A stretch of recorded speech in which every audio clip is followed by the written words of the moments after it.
we are trying to set agenda. We're hoping to set agenda. We're hoping to force some changes before it's presented.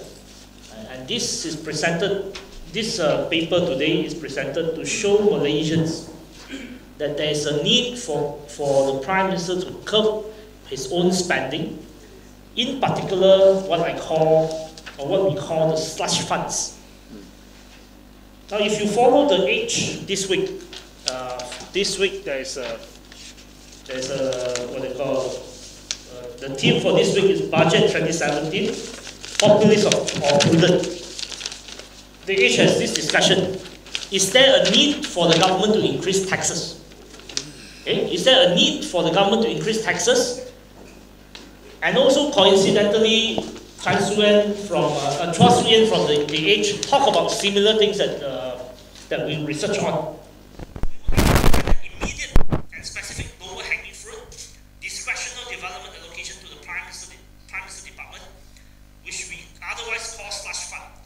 Budget 2014, 2015, 2016 allocated at least 7 billion for such purposes. Such allocation were virtually non-existent before Sri Najib assumed the position of Prime Minister.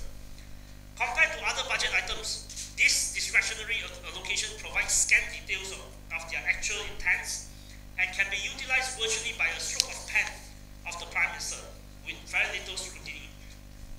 It is a gross abuse of budget processes to have such item, and we call for immediate abolishment of such items. Now, we touch on the Prime Minister Department spending, and please note that the Prime Minister Department spending doubled during Najib's time.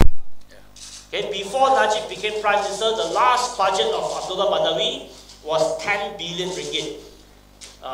The previous budget of Najib was 20 billion ringgit. And in my research, in our research, the Age research actually included allocation to JPA, Attorney General's Chamber, and what was the other one? MACC. But in our research, we have excluded MACC, AG Chamber, and JPA. So we are only focusing on the Prime Minister Office, and even that, the Prime Minister Office has doubled its allocation in the last 10 years, under the watch of Najib.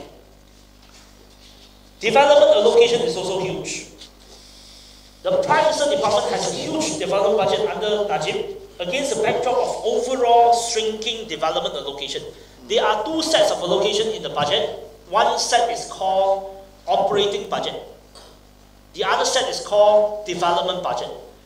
The proportion of development budget has been very, very small in the last few years. In the last budget, 2016 budget, only 19% of the budget comes from, is for development.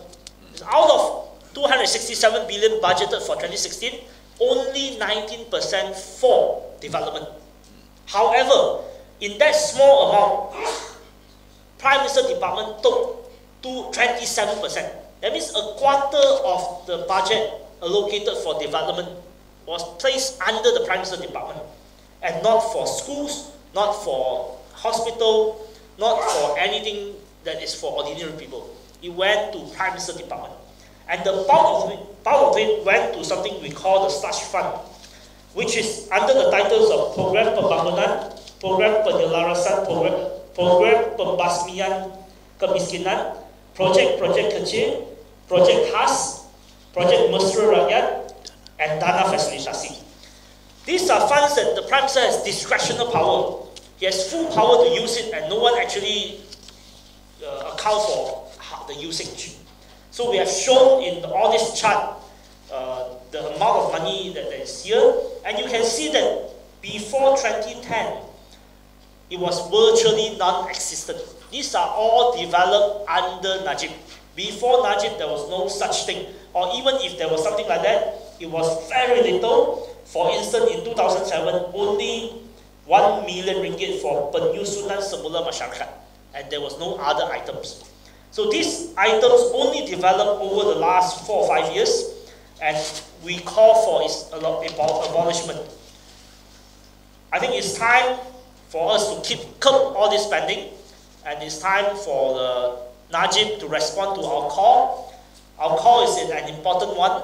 We want to see that this budget give more money to education, give more money to healthcare, give more money to welfare in time of crisis. Thank you.